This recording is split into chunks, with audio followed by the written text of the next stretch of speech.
एक दिवसीय धरना प्रदर्शन एवं महाबंद का आह्वान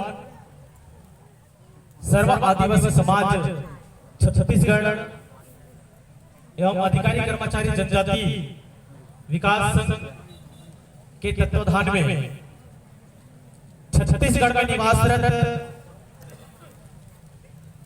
आदिवासियों के संवैधानिक अधिकार को वर्तमान छत्तीसगढ़ की हाईकोर्ट ने जनसंख्या के अनुपात में मिलने वाली 32% आरक्षण को 50% से अधिक मान करके 12% आरक्षण को कम करने के विरोध में पूरे आदिवासी समाज ने पूरे छत्तीसगढ़ में एकता दिखा करके अपने संवैधानिक अधिकार को बनाए रखने के लिए उसकी मांग के लिए संघर्ष करने के लिए आज दिनांक 10/10/2022 दिन सोमवार को ब्लॉक स्तरीय धरना सभा कार्यक्रम विकासखंड पड़राजपुर के मुख्यालय विश्रामपुरी में आयोजित हुई है। इस आयोजन में सर्व आदिवासी समाज के सभी छत्तीसगढ़ के 42 जातियां जो विभिन्न प्रकार की 42 जातियां हैं, वो 42 जातियां एकजुट होकर के पूरे छत्तीसगढ़ में एक साथ अपने संवैधानिक अधिकार के मांगों को लेकर के एक दिवसीय धरना का आह्वान करते हुए आप सब पूरे पड़राजपुर ब्लॉक के सारे आदिवासी समुदाय के लोग एकजुट होकर के एक मंच में स्थान में उपस्थित होकर के संवैधानिक अधिकार की मांग के लिए एकजुट हुए हैं। मैं आप सभी को अपने अधिकार के हक के संवैधानिक मांगों को लेकर के जो धरना दे रहे हैं उन तमाम क्रांतिकारियों को मैं बहुत बहुत जोहार करता हूं, बहुत बहुत जोहार करता हूं। आप सभी को बहुत बहुत जोहार, बहुत बहुत जोहार। अभी पानी गिर रहा था, अब बाकी हमारे कुछ भाई लोग गाड़ियों की तरफ दौड़ रहे थे। ऐसी लड़ाई लड़ोगे? हाँ? अगर सामने कोई बंदूक लेके आ जाए तो क्या घर भाग जाओगे? नहीं। हमारे भाई कुछ लड़ाइयों की तरफ दौड़ रहे थे पानी गिर रहा था उसको देख करके। लड़ाई ऐसी लड़ेंगे? कैसे लड़ेंगे? आपको एकजुटता होकर के संगठित होकर के लगातार आपको संघर्ष करनी होगी। और वो संघर्ष आज आप इस मंच में बैठ करके इस मैदान में, इस रावण भाटा मैदान में जो बैठ के आप संघर्ष कर रहे हैं, लड़ाई लड़ रहे हैं, वो आपके लिए नहीं लड़ रहे हैं, वो आपके आने वाले बच्चे, आपके नाती पोती, आपके भविष्य के खिलाफ लड़ाई लड़ रहे हैं।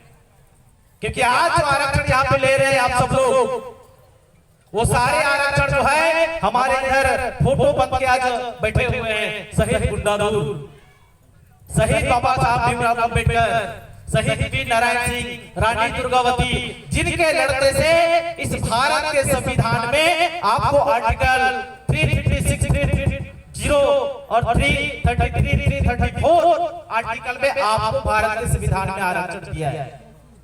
वो आप नहीं लड़े हैं। इस मंच में जितने लोग बैठे हैं, इस मंच के सामने बैठे हैं, इधर सारे कर्मचारी बैठे हैं, इधर सारे जनप्रतिनिधि बैठे हैं, इधर सारे स्कूल वाले बच्चे बैठे हैं, वो आप सब नहीं लड़े हैं संविधान के आरक्षण को बचाने के लिए। वो आपके पूर्वज, आपके बाप दादा लोग पूर्व समय में अंग्रेजों जमाने से लेकर के भारत सरकार बने 1950 में, तब से लेकर के उन्होंने लड़ाई लड़ा है, तब जाकर के आपको आज 32% आरक्षण भारत के संविधान में छत्तीसगढ़ शासन ने आपको दे के रखी थी। आप सोचते होंगे कि आपने लड़ा है, आप नहीं लड़े हैं। आपके परदादा बुजुर्ग लड़े हैं, आपके पूर्वज लड़े हैं।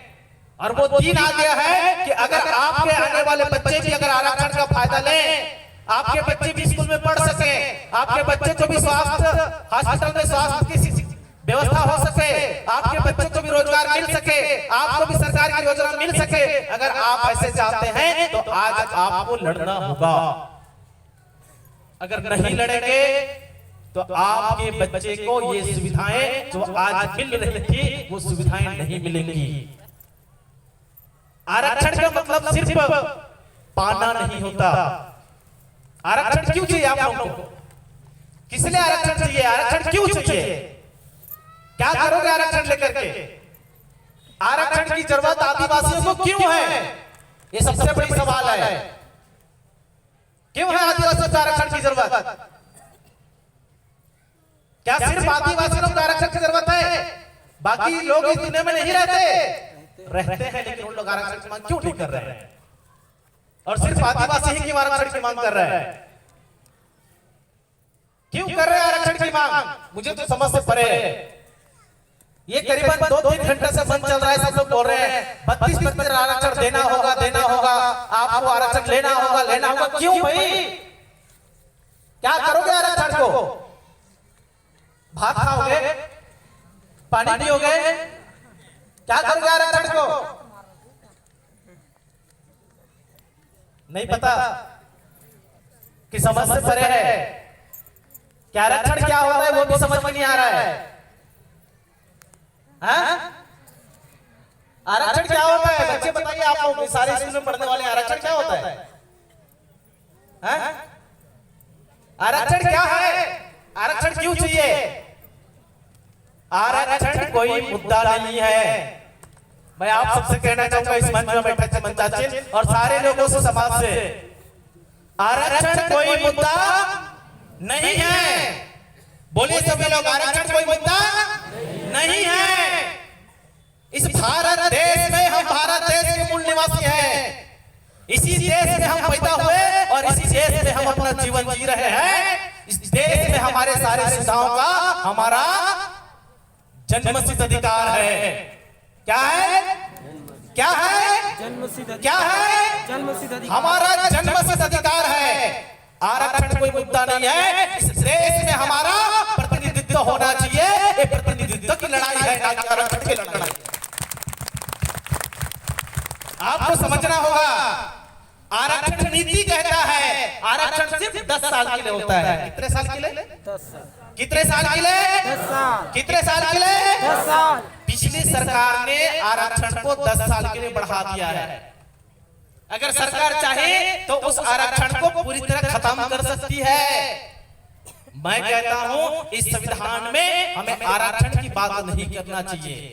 भारत के संविधान के अनुच्छेद 330, 332 और 334 ये कहता है कि आरक्षण के साथ आपको प्रतिनिधित्व का अवसर मिलना चाहिए। सिर्फ प्रतिनिधित्व का।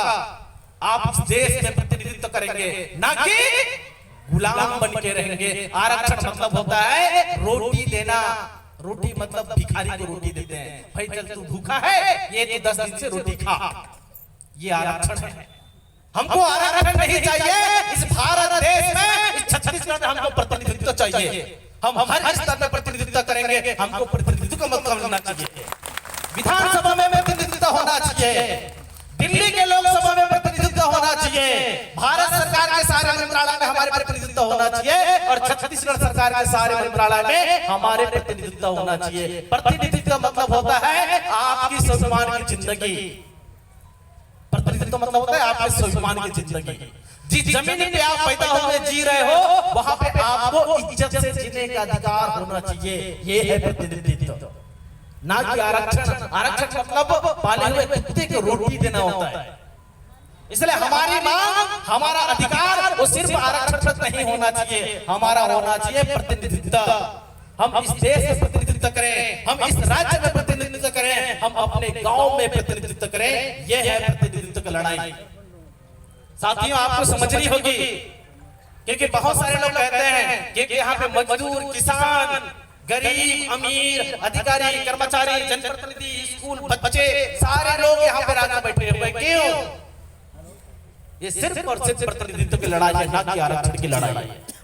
आपको समझनी होगी वो प्रतिनिधित्व क्यों और किस लिए चाहिए, और आरक्षण क्यों और किस लिए चाहिए।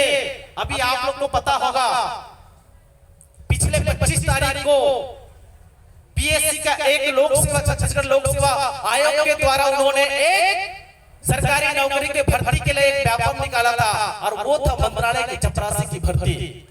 क्या क्या भर्ती था? मंत्रालय की चपरासी की भर्ती था। उसको कहते हैं वर्ग चतुर्थ वर्ग की भर्ती था। और एग्जाम कौन लिया? पीएससी मतलब छत्तीसगढ़ लोक सेवा आयोग, जो तहसीलदार की भर्ती करता है, जो डिप्टी कलेक्टर की भर्ती करता है, जो डीएसपी की भर्ती करता है, वो आज 2022 में भर्ती करने शुरू कर दी। अब मैं आप सभी से पूछता हूं कि अगर पीएससी लोक सेवा की भर्ती करना छोड़ के चपरासी की भर्ती करेगा प्रदेश स्तर में, तो वो दूर दराज में रहने वाला कोंडा का आदिवासी जो 5वीं नहीं पढ़ा है, जो 8वीं नहीं पढ़ा है, जो 10वीं नहीं पढ़ा है, जो स्कूल नहीं गया है, जो कॉलेज नहीं गया है, क्या वो पैसे से पीएससी का लोकसभा परीक्षा दे पाएगा? दे पाएगा? इसका मतलब क्या है? आप उस भारत के अंतिम छोर के, उस छत्तीसगढ़ के अंतिम छोर के आदिवासी को आप भारत की छत्तीसगढ़ के विकास की मॉडल से दूर छोड़ रहे हो। मतलब आप छत्तीसगढ़ के विकास के साथ उस आदिवासी को नहीं जोड़ रहे हो। आपको समझनी होगी। मैं आप सभी बच्चों से पूछता हूं, यहाँ बैठे हैं, क्या आप इस विश्रामपुरी के हाई स्कूल में पढ़ के जो सेंट माइकल में पढ़ने वाले बच्चों के साथ आप कॉम्पिटिशन कर पाओगे? रामपुर वालों के साथ कर पाओगे? आपकी शिक्षा व्यवस्था उतनी उस्तर है? आपके पास लाइब्रेरी है, ट्यूशन क्लास है, अच्छे टीचर हैं? नहीं है। तो ये बच्चे रायपुर के बच्चे के साथ कैसे कंपटीशन करेंगे? नहीं कर सकते। और सरासर आरक्षण अधिनियम 1950, आरक्षण अधिनियम 1950 आपके बस्तर संभाग में लागू नहीं होता। इस बात को आप लोग दिमाग में नोट कर लीजिए। ये मैं नहीं कह रहा हूं, भारत के संविधान में लिखा हुआ है।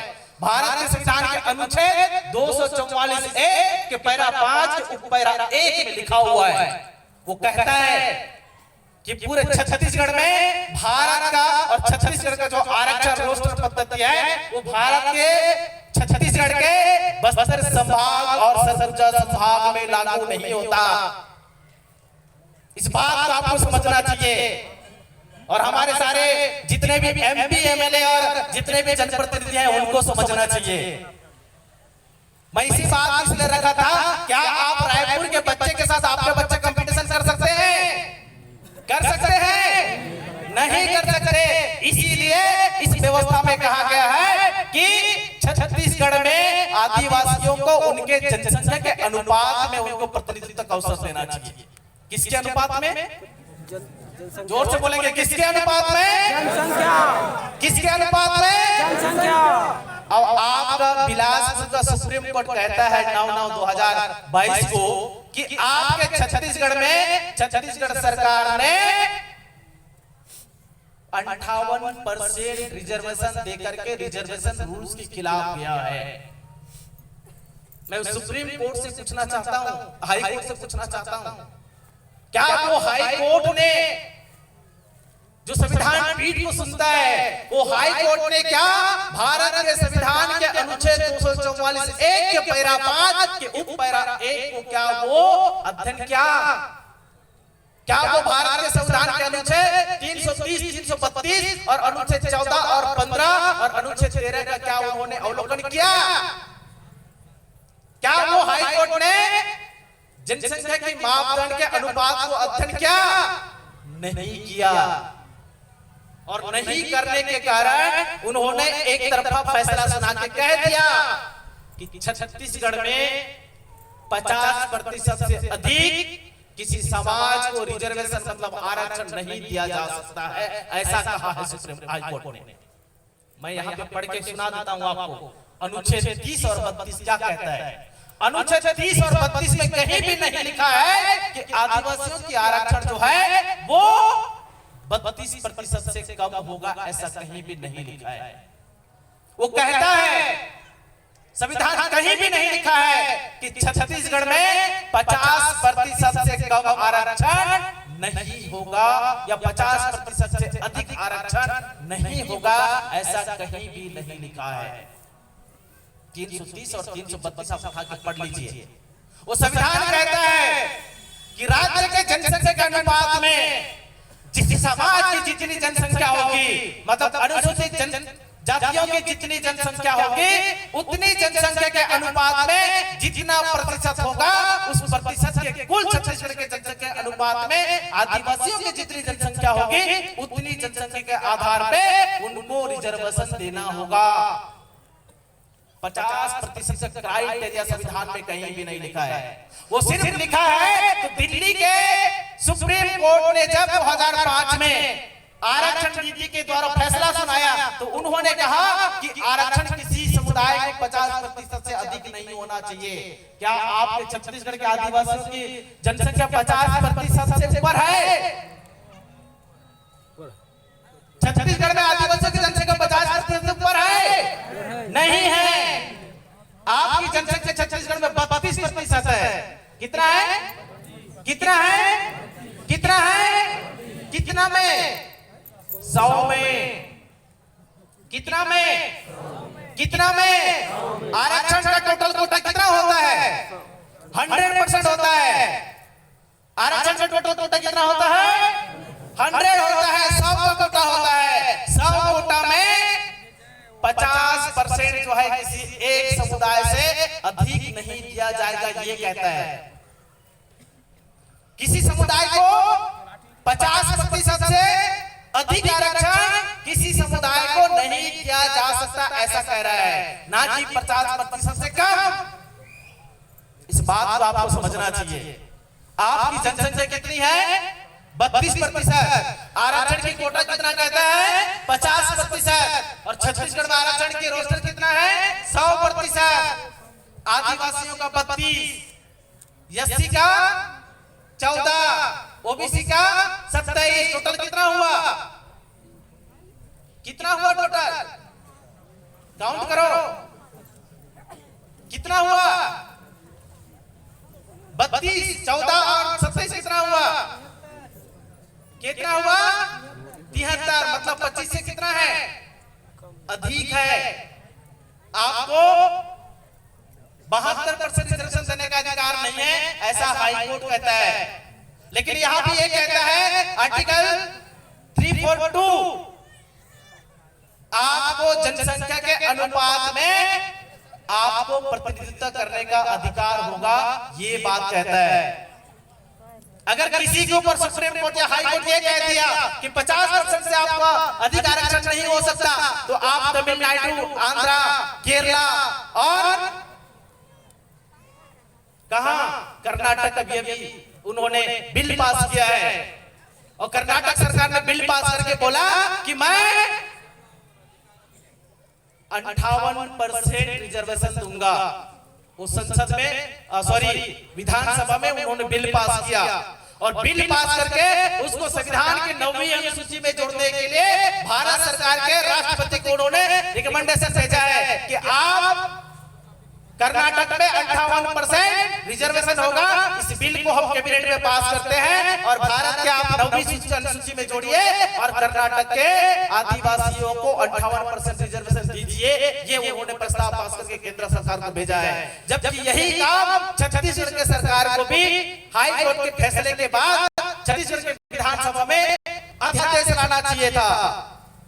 क्या लाना चाहिए था? क्या लाना चाहिए था? इमरजेंसी विधानसभा बुलाव लाना चाहिए था, अध्यादेश लाना चाहिए था और उस अध्यादेश में विधानसभा में बिल पास करना चाहिए था कि आदिवासियों के 32% आरक्षण होना चाहिए और एससी की 14% होगा और ओबीसी की 27% होगा। बिल पास करके उस बिल को भारत के संविधान के 9वीं सूची में जोड़ने के लिए उसको केंद्र सरकार के राष्ट्रपति को भेजना चाहिए था, राज्यसभा को भेजना चाहिए था। लेकिन हमारी वर्तमान छत्तीसगढ़ सरकार ने ऐसा काम नहीं किया और आदिवासियों की विरुद्ध काम किया। अभी तक कोई भी स्टेटमेंट जारी नहीं किया, अभी तक कोई भी सभा का आयोजन नहीं करवाया, अभी तक कोई भी विधानसभा बुलावा नहीं किया, अभी तक कोई भी कैबिनेट की बैठक नहीं हुई। ये हमारे छत्तीसगढ़ वर्तमान सरकार की ये दुर्गति रही है। आज आप सभी से मैं कहना चाहूंगा कि ये सिर्फ और सिर्फ आरक्षण की लड़ाई नहीं है। मैं आप दूसरे तरीके से ये भारत का संविधान को हम एक ही तरीके से मान करके हम एक ही मांग कर रहे हैं। आज कौन सी मांग कर रहे हैं हम लोग? आज कौन सी मांग कर रहे हैं? जोर से बोलेंगे, कौन सी मांग कर रहे हैं? बोलने में भी शर्म आ रहा है लगता है। किसकी मांग करने बैठे हैं? थोड़ा जोर से नारा लगाएंगे। किसकी मांग कर रहे हैं? और जोर से किसकी मांग कर रहे हैं? कितना चाहिए? कितना चाहिए? कितना चाहिए? कौन से स्तर में? राज्य स्तर में, कौन से स्तर में? राज्य स्तर में। कौन से स्तर में? राज्य स्तर में। चलिए ठीक है, आप लोग 32% आरक्षण राज्य स्तर में मांग कर रहे हैं, मैं मांग लेता हूं, क्योंकि छत्तीसगढ़ में 32% आदिवासियों की जनसंख्या है। मेरा दूसरा सवाल है आप सभी से, आज से पहले यहाँ पे हमारे बहुत सारे शिक्षक करके बैठे हैं, आज उनका संयुक्त शिक्षक या शिक्षक की पोस्ट में पदोन्नति हो गई। यहाँ पे कितने बैठे हैं शिक्षक करके? थोड़ा हाथ खड़े करेंगे भाई, शर्माइए नहीं, हाथ खड़े करिए। कितने लोग बैठे हैं शिक्षक कर्मी? जो शिक्षक है वर्तमान में, जो शिक्षक कर्मी से भर्ती होकर के आज शिक्षक बने हैं, कितने लोग हाथ खड़े करेंगे? ये दुर्गति है भाई समाज की, देख लो हमारे समाज के लोगों को कितना शिक्षक है। इधर 2-3 लोग हैं, इधर खड़े हैं, इधर 2-3 हमारे बहनें बैठे, दीदी बैठे, उन लोग हाथ खड़े कर रहे हैं। और यहाँ पे जितने चेहरा दिख रहे हैं, मुझे तो लग रहा है बहुत सारे चेहरा जो शिक्षक कर्मियों के चेहरा है। हाथ क्यों खड़े नहीं हो रहा है भाई? शर्म आ रहा है शिक्षक कर्मी बोलने में, या शिक्षक बोलने में शर्म आ रही है? एक ही पूरे अकेले इधर चिल्ला रहा है शिक्षक है। इनको पूछिए, सरवर मरकाम जी है, कैमरो जी है, इधर हमारे दीदी लोग बैठे हैं। जब इनकी शिक्षक कर्मी नियुक्ति हुई, जब पहले शिक्षक कर्मी भर्ती हुई, उस समय पहला शिक्षक कर्मी भर्ती कौन किया वर्ग 3 का? सबसे पहला शिक्षक कर्मी भर्ती कौन किया? आपके गांव की ग्राम पंचायत। सबसे पहले शिक्षक कर्मी भर्ती कौन किया है? आपके गांव की ग्राम पंचायत वर्ग 3 की शिक्षक कर्मी की भर्ती की है। वर्ग 2 की भर्ती कहां पे हुई है आपकी? इधर बैठे हुए बगल में अंजूरी नेताम जी इधर बैठे हैं। जिस समय शिक्षक कर्मी भर्ती हो रही थी, उस समय आप जनपद के उपाध्यक्ष थे और शिक्षा समिति के आप सभापति थे, अध्यक्ष शिक्षा समिति के। वर्ग 2 की भर्ती अंजूरी नेताम जी के कार्यकाल में वर्ग 2 की शिक्षक की भर्ती जनपद पंचायत में होती थी, और वर्ग 1 की भर्ती आपके इधर जिला पंचायत सदस्य बैठे हैं, वो जिला पंचायत सदस्य बैठे हैं। वर्ग 1 शिक्षक की भर्ती जिला पंचायत में होती थी आज से 10 साल पहले। वर्ग 3 की भर्ती कौन करता था? आपके ग्राम पंचायत। वर्ग 2 की कौन भरता था? आपके जनपद पंचायत। वर्ग 1 की भर्ती कौन करता था? आपके जिला पंचायत। आज कौन भर्ती कर रहा है? छत्तीसगढ़ व्यापम कर रहा है। कौन कर रहा है? कौन कर रहा है? कौन कर रहा है? व्यापम कर रहा है। मतलब आपकी शिक्षक की भर्ती, आपके गांव का गुरुजी की भर्ती, आपके गांव का पटवारी की भर्ती, आपके गांव के पुलिस कर्मी की भर्ती, आपके गांव के पीठगार्ड की भर्ती, आपके गांव के कृषि विस्तार अधिकारी की भर्ती, आपके गांव के चपरासी की भर्ती आज छत्तीसगढ़ के राज्य सरकार कर रही है, जिसको ग्राम पंचायत, जनपद पंचायत, जिला पंचायत करती थी। आपके अधिकार को छीन करके आज व्यापम कर रही है। कौन से कानून के तहत? कौन से नियम के तहत? कौन से नियम के तहत? कभी आपने पूछा? कभी आपने पूछा? पूछे कभी? पूछे कभी? नहीं पूछे। क्यों भाई? आप एक ही मांग कर रहे हैं, दूसरी मांग को आप भूल रहे हैं। वो कौन सी मांग? कौन सी मांग? ये भारत के संविधान के पन्ना को आपको पलट के पढ़ना चाहिए। आप यहाँ जितने जनप्रतिनिधि अधिकारी कर्मचारी बैठे हैं, आप सभी से मैं निवेदन करता हूँ, क्योंकि भारत के संविधान को गांव का दूर आदमी जो किसानी करता है, जो कभी स्कूल नहीं गया, जो कभी पढ़ा लिखा नहीं, जो अनार क्या नहीं जानता, जो ABCD नहीं जानता, जो 1 2 3 गिनने नहीं जानता, वो क्या पढ़ेगा संविधान? वो क्या पढ़ेगा कानून? वो क्या पढ़ेगा अधिकार? ये संविधान किसको पढ़ना चाहिए? आप लोग बोलो, किसको पढ़ना चाहिए? बच्चे बताइए, किसको पढ़ना चाहिए? पढ़े लिखे लोगों को किसको पढ़ना चाहिए? किसको पढ़ना चाहिए? आप लोग बताइए, संविधान किसको पढ़ना चाहिए? अरे बोलो भाई, किसको पढ़ना चाहिए? पढ़े लिखे लोगों को पढ़ना चाहिए। आज कह रहे हो ना, आरक्षण के बाद आरक्षण, आरक्षण, आरक्षण, आरक्षण देकर के आपको पहले प्रतिनिधित्व देकर के ये बोला। इस संविधान कहता है, बाबा साहब अम्बेडकर ने इसीलिए बोला था कि मुझे पढ़े लिखे लोगों ने धोखा दिया है। गलत बात मानना, मैं सही बोल रहा हूँ, ये सच्ची बात है, सच्ची कड़वा है। बाबा साहब अम्बेडकर ने बोला था कि मैं संविधान में तो उस बात को लिख दिया हूँ कि सारा आदिवासी का अधिकार शिक्षा, स्वास्थ्य, रोजगार से लेकर के जितने भी खेती, किसानी परेशानी मजदूरी जो भी होगा वो सारी बातें मैं इस किताब में लिख दिया हूँ। लेकिन सवाल है कि अगर जो पढ़ा लिखा समाज का व्यक्ति होगा जो आरक्षण के दम पे वो जनप्रतिनिधि बनेगा, आरक्षण के दम पे पढ़ाई लिखाई करके नौकरी करेगा, उसको पहली दायित्व देता हूँ कि वो इस संविधान के बदौलत तो आरक्षण में नौकरी करेगा, जनप्रतिनिधि बनेगा, शिक्षक बनेगा या रोजगार पाएगा, उसकी पहली जिम्मेदारी होगा कि वो समाज से जो पाएगा उसको वापस समाज में दे के आएगा।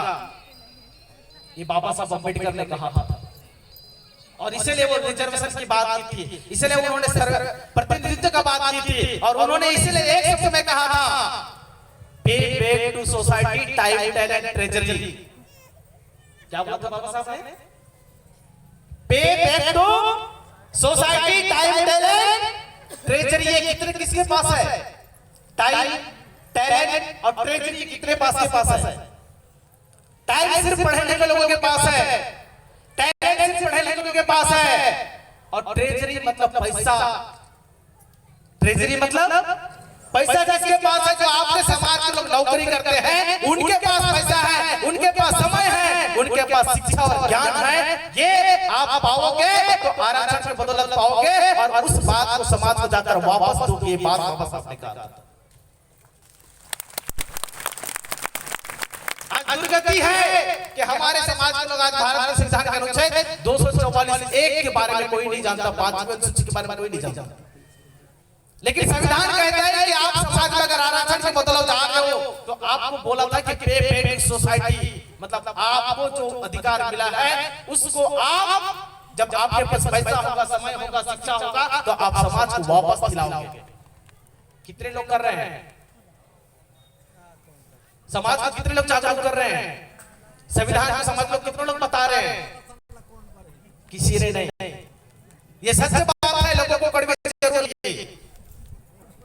जब कुर्सी भर्ती की बात आती है तो सब लोग आरक्षण के कोटे में अपना फार्म भरते हैं, पटवारी की भर्ती हो सब लोग आरक्षण के कोटे में फार्म भरते हैं। किसी ने जनरल कोटे में फार्म भरा नहीं भरा, क्योंकि पता है कि जनरल कोटे में हम फाइट नहीं कर पाएंगे, इसलिए रिजर्वेशन कोटा में आवेदन डालते हैं। जब आप रिजर्वेशन से फायदा ले रहे हो तो आपकी जिम्मेदारी बनता है कि आप उस आरक्षण से पाए हुए शिक्षा, स्वास्थ्य, ज्ञान और पैसा को आप वापस समाज दोगे ताकि आपके आने वाली पीढ़ी भी इस संविधान का लाभ ले सके। लेकिन किसी ने नहीं किया, ये दुर्गति की बात है। इसलिए आज आपको ये नहीं होने के कारण आज इस मंच में बैठ के आपको 32% से लड़ना पड़ रहा है, क्योंकि हम खुद ही संविधान के अधिकार के प्रति जागरूक नहीं है। और दूसरी बात, आप सिर्फ 32% मत कहिए। आप कौन से ब्लॉक से आए हैं सब लोग?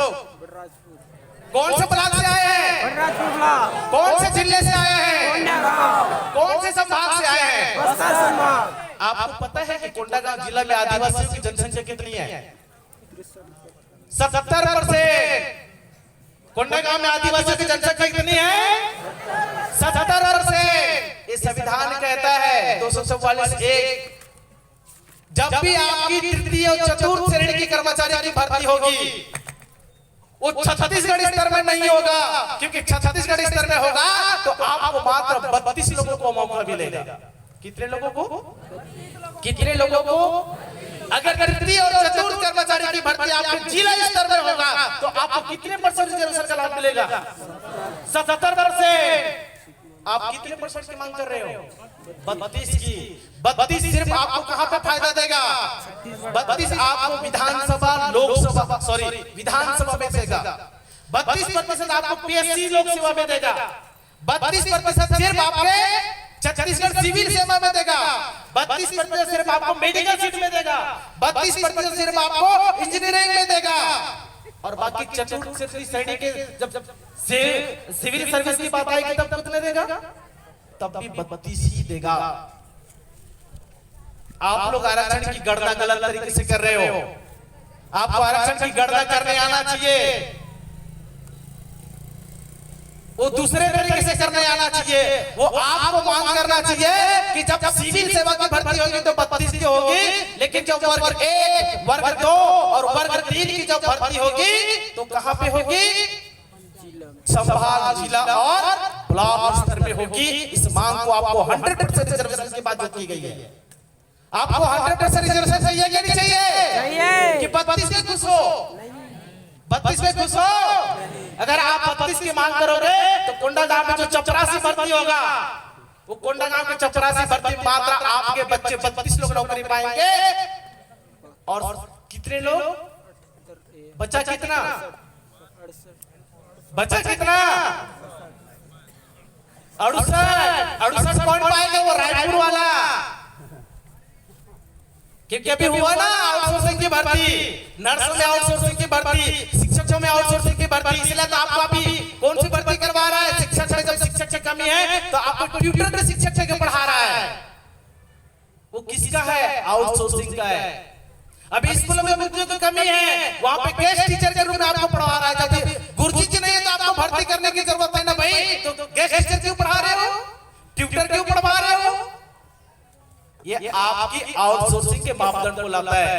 और आरक्षण दूसरे तरीके से और मैं बताना चाहूंगा कि आपको आरक्षण के लिए नहीं लड़ना चाहिए, आपको प्रतिनिधित्व के लड़ना चाहिए। वो क्यों लड़ना चाहिए? क्योंकि मैं पहली बात अभी किया था, मान के चलो एग्जाम्पल में इसमें 2 शब्द लिखा हुआ है भारत के संविधान में। अगर आरक्षण रोस्टम चालू होगा, अगर छत्तीसगढ़ की व्यापम अधिनियम अगर कोई शासकीय सेवक की भर्ती करेगा तो शासकीय सेवक की भर्ती करेगा तो छत्तीसगढ़ स्तर पर 32% देगा। और संभाग स्तर में संभाग स्तर में 84% देगा और जिला स्तर में 77% रिजर्वेशन देगा। कितना परसेंट?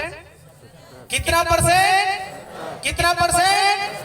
77% की आपको मांग करना चाहिए, क्योंकि 32 के चक्कर में आपका 70% का नुकसान हो रहा है। इस बात को आपको समझना चाहिए, क्योंकि आपका व्यापम जो है छत्तीसगढ़ व्यापन जो है वो भारत के संविधान के अनुच्छेद 244(1) के पैरा 5 के उप पैरा 1 के तहत वो व्यापन की अधिनियम आपके बस्तर संभाग में लागू नहीं होता।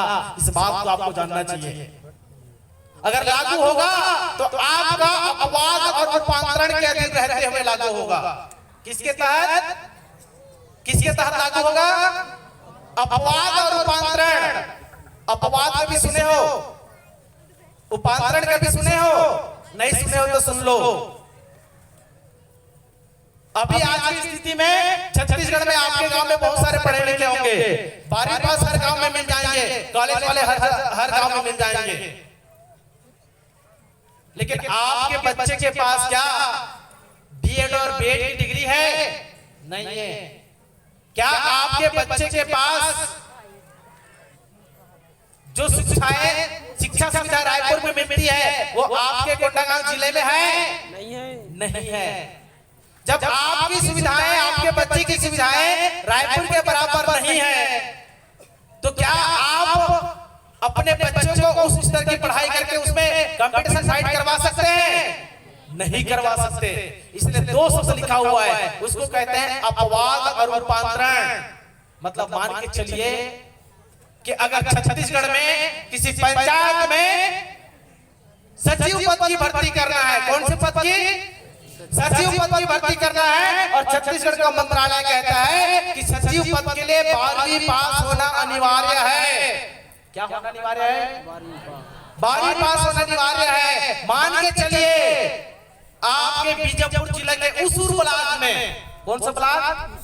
बीजापुर जिले के उसूर ब्लॉक में मान के चलो उस जिला में कोई 12वीं पास आदमी ही नहीं है, तब क्या करोगे? आप भी लोगों से पूछता हूं, तब क्या करोगे? क्या उस बीजापुर के उसूर को विकास की मॉडल से दूर फेंक दोगे? क्या उनको विकास करने का अधिकार नहीं है? क्या उनको पढ़ने का अधिकार नहीं है? किनको विकास के मॉडल में जुड़ने का अधिकार नहीं है? तो इसमें कहता है कि अगर आप रायपुर में 12वीं पास व्यक्ति को अगर सचिव की भर्ती करोगे तो बीजापुर में कम से कम 10वीं पास भी चलेगा। ये होता है अपवाद। अगर वहां 12वीं पास वाला व्यक्ति कोई नहीं है तो चलो छोड़ो भाई, नियम को थोड़ा सा बता दो बीजापुर के लिए, वहां थोड़ा सा नियम को कम करो, रायपुर के बराबर नियम मत थोपो, बोलो कि वहां पे थोड़ा सा कम पढ़ा लिखा आदमी भी चलेगा। मतलब 12वीं पास के अलावा 10वीं पास भी चलेगा। तभी तो आप उस गांव के पिछड़े हुए व्यक्ति को ऊपर उठा के लाओगे और छत्तीसगढ़ के विकास के साथ जोड़ोगे। विकास मतलब होता है उस गांव का अंतिम व्यक्ति के विकास। रायपुर में बिल्डिंग बनाने से विकास नहीं होगा, आपके गांव में बिल्डिंग बनना चाहिए, तब वो विकास कहलाएगा। इसलिए मैं अपवाद और रूपांतरण को समझाना चाह रहा था कि हर अधिनियम जो है, क्योंकि आप सबको मैं एक बात कहना चाहूंगा, क्योंकि अभी आप सबको बहुत सारे सबको बोलना भी है और रहने में भी जाना है। मैं एक ही बात कहूंगा आप सभी से कि आप अपने अधिकारों को छत्तीसगढ़ के मापदंड के अनुसार नहीं देखिएगा। छत्तीसगढ़ में आपको 32% मिलेगा और कोंडागांव जिले में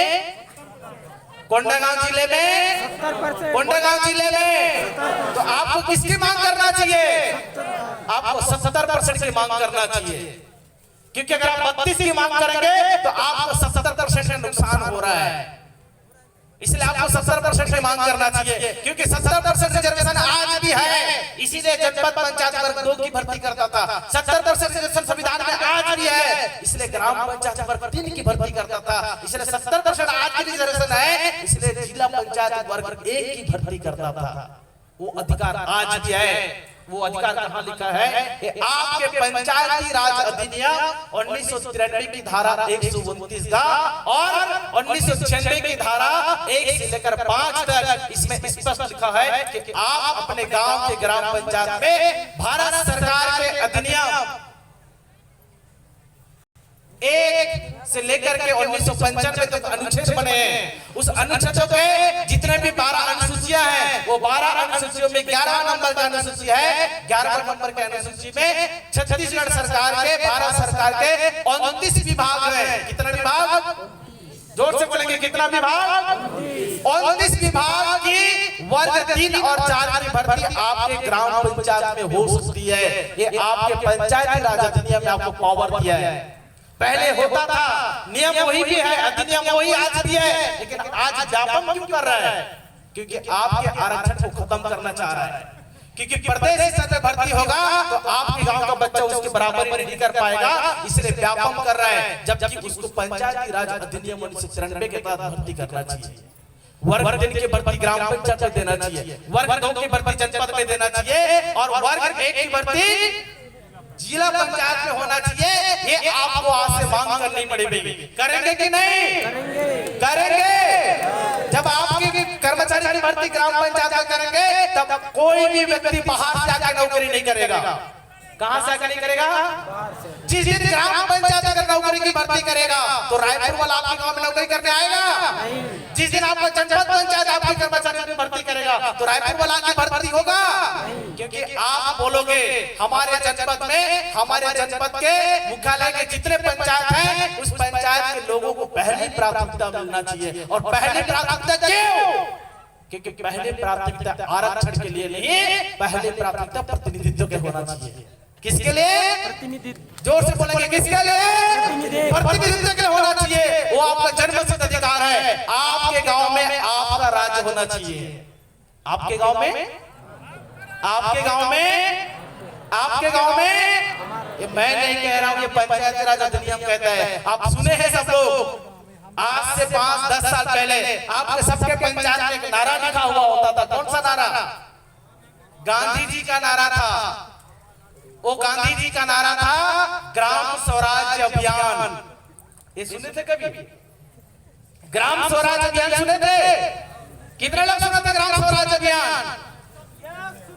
चलिए चलिए सुने थे। मुझे बता दीजिए ग्राम स्वराज का अर्थ क्या होता है? ग्राम स्वराज का अर्थ क्या होता है? ग्राम मतलब गांव, आपका गांव। स्वराज्य मतलब स्वयं का राज्य। ये गांधी जी का परिकल्पना था। वो गांधी जी का परिकल्पना था कि अगर भारत को विकास राष्ट्र बनाना है तो दिल्ली में 20 लोग बैठ के निर्णय नहीं लेंगे। वो गांव में बैठने वाला बुजुर्ग और किसान और मजदूर भी निर्णय लेगा कि हम भारत का विकास कैसे करेंगे। इसलिए गांधी जी ने कहा था, स्वराज्य की परिकल्पना वो गांधी जी का था। हमारे गांव में हमारा राज मतलब आपके गांव में आपका राज होना चाहिए। वो स्वराज्य था। ग्राम स्वराज्य की परिकल्पना वो भारत के पंचायती राज अधिनियम नहीं बना था उससे पहले। 1990 के दशक में गांधी जी ने कहा था, उसको पूछा था, बाबा साहब अम्बेडकर को पूछा था कि आपने भारत का संविधान तो बना दिया, शिक्षा, स्वास्थ्य, रोजगार, विधायिका, कार्यपालिका, न्यायपालिका होगा, सारे चीज होंगे। लेकिन मुझे ये बताइए बाबा साहब अम्बेडकर जी, इस भारत के संविधान में गांव कहाँ है? गांधी जी ने पूछा था गांव कहाँ है संविधान में? तो गांव जब नहीं था तो गांधी जी ने कहा कि 1990 के दशक में बोला कि जब तक गांव का अंतिम व्यक्ति का विकास नहीं होगा, अब भारत में दिल्ली में बैठे 20 व्यक्ति भारत की विकास की परिकल्पना नहीं कर सकते। इसलिए ग्राम स्वराज्य के अभियान लाया और बोला कि ग्राम स्वराज्य मतलब होता है आपके गांव में आपका राज, आपके गांव में आपका शासन। अगर गोंडी भाषा में उसको कहेंगे तो मावा नाटे मावा नाटे इसलिए उसको झारखंड में कहते हैं अबुआ दिसुम बुआ राज। झारखंड में क्या कहते हैं? अबुआ दिसुम बुआ राज झारखंडी भाषा में। अगर गोंडी भाषा में कहेंगे तो मावा नाटे, और छत्तीसगढ़ में कहेंगे तो हमारे गांव में हमार राज, और हिंदी में कहे तो हमारे गांव में। तो आपके गांव में आप मालिक बनोगे? बनोगे कि नहीं? बनोगे कि नहीं? बनोगे कि नहीं? अभी छत्तीसगढ़ सरकार ने पेशा कानून के तहत 1996 के तहत इस अधिनियम की धारा 129 की धारा 4 के तहत आप लोगों को अभी प्रत्येक ग्राम पंचायत में ग्राम सभा बनाने के लिए, ग्राम सभा अध्यक्ष बनाने के लिए नियुक्ति किया गया है, आदेश किया गया है। मैं अंतिम बात यही कहूंगा कि आप अगर आपके गांव के मालिक बनना चाहते हैं तो आप अपने गांव में ग्राम सभा का अध्यक्ष बनाइए, और ग्राम सभा का अध्यक्ष बना करके आपके गांव के जल जंगल का मालिक बनिए, और आपके गांव के संसाधन का आप प्रबंधन कीजिए, आप मालिक बनिए। और आप 32% आरक्षण की बात मत करिए, आप अपने प्रतिनिधित्व का बात करिए, आप 100% कोंडागांव जिला में रिजर्वेशन की बात कीजिए। मैं इन्हीं बातों के साथ अपनी बात को विराम देता हूँ। बहुत बहुत आप सभी को धन्यवाद। बहुत बहुत धन्यवाद बस्तर टाइगर जिला।